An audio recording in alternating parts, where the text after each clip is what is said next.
Saudi আরবে মঞ্চ মাতালেন বাংলাদেশের জেমস। ছিল হাজারো মানুষের ঢল। সন্ধ্যা গড়িয়ে রাত ছুঁই ছুঁই, চারিদিকে নানা সাজে সজ্জিত এটি ময়দান এবং সামনে প্রস্তুত থাকা বিশাল আকার মঞ্চে তখনও আলো ঝমকিলে একেবারে উঠেনি। দলে দলে ময়দানে পা রাখছেন শ্রোতারা। সমবেত হতে দেখা যায় প্রায় 1000 খানেক মানুষকে।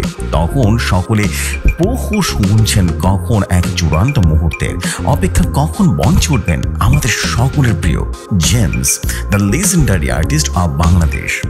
দেশের মাটিতে গুরু তথা নগর বাউল জেমসের কনসার্টের এমন চিত্র খুবই সাধারণ, কিন্তু একই দৃশ্যে যখন সৌদি আরবের দাম্মাম শহর দেখা মিলল তখন আর সন্দেহ থাকে না কেন বিশ্বসেরা এই শিল্পী। গত শুক্রবার সন্ধ্যায় দাম্মামের আল ঘোরাব ময়দানে কানায় কানায় পূর্ণ ছিল জেমসের ভক্তরা।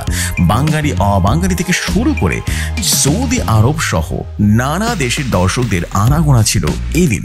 তবে ময়দানে সবচেয়ে বেশি উপস্থিতি ছিল প্রবাসী বাংলাদেশিদের। অবশেষে সেই চূড়ান্ত মুহূর্ত উপস্থিত। স্টেজে বড় করে লেখা হলো নগর বাউল জেমস। ঝলমলে উঠল নানা রঙের আলো, আর তা দেখে উচ্ছ্বাসে মাতোয়ারা হয়ে উঠলেন অপেক্ষামান দর্শক শ্রোতারা। এবং জেমস বলে কথা এবং জেমস বলে রীতিমতো মুখরিত হয়ে উঠল বাংলাদেশের সমস্ত প্রবাসীরা।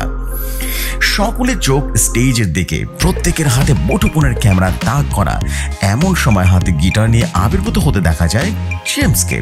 শুরু করলেন গিটারের ঝঙ্কার, মাথায় গামছা বেঁধে চিরচেনা রূপে হাজির হয়ে গেলেন এবং ভক্তদের জানালেন অভিবাদন। বনায় বাহুল্য এত সংখ্যক দর্শক দেখে আবেগপ্লুত হয়ে যান জেমস এবং বলেন লাভ ইউ। এরপর আর কথা বাড়ালেন না জেমস, ঝংকার তুলে শুরু করলেন গান। পদ্ম পাতার জল সঙ্গে শ্রোতা বন্ধুরা রীতিমতো কলরব ছিল সোনার মতোই, যেন জেমসের গানের হাল ধরেছেন ভক্তরায়। এরপর একে একে জেমস গাইতে থাকেন শ্রোতাদের সবচেয়ে প্রিয় গানগুলো, এবং যেমন দস্তানা মাস্তানা, গুরু ঘর বানায়রা, 10 মাস 10 দিন, সুলতানা বিবিয়ারা, বিজলি, আসবার কালে আসলাম একা, ঝাঁকা নাকা, আমি আবার তারায় তারায় সহ আরো অনেক অনেক পরিবেশনা করেছেন জেমস। সামাজিক মাধ্যমে ছড়িয়ে পড়ে জেমসের কনসার্টের বহু সংখ্যক ভিডিও এখন পর্যন্ত ঘুরিয়ে বেড়াচ্ছে।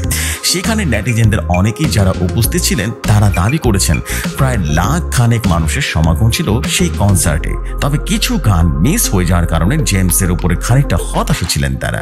সৌদি আরবে ভীষণ 2030 উদ্যোগের অংশ হিসেবে আয়োজিত 4 দিনব্যাপী আন্তর্জাতিক সংস্কৃতির উৎসব পাসপোর্ট টু দ্য ওয়ার্ল্ডের 3য় দিনে বাংলাদেশ হয়ে পারফর্ম করেন জেমস। মূলত সৌদি সরকারের আমন্ত্রণেই জেমসের এই কনসার্টের আয়োজন। তবে সৌদি আরবের জেমস এর পারফরমেন্স এই প্রথম নয়। গত বছরের প্রথম শেষের দিকেও রীতিমতো সৌদি সরকারের আমন্ত্রণে গ্লোবাল হারমোনি ইভেন্টে মঞ্চ মাতান জেমস। তখন ভক্তদের বিপুল সাড়া পেয়ে জেমস বলেছিলেন সৌদি আরবে বারবার ফিরে আসবো। এমনই সব নিত্য নতুন নিউজ পেতে রেডিও শহরের সাথে থাকুন।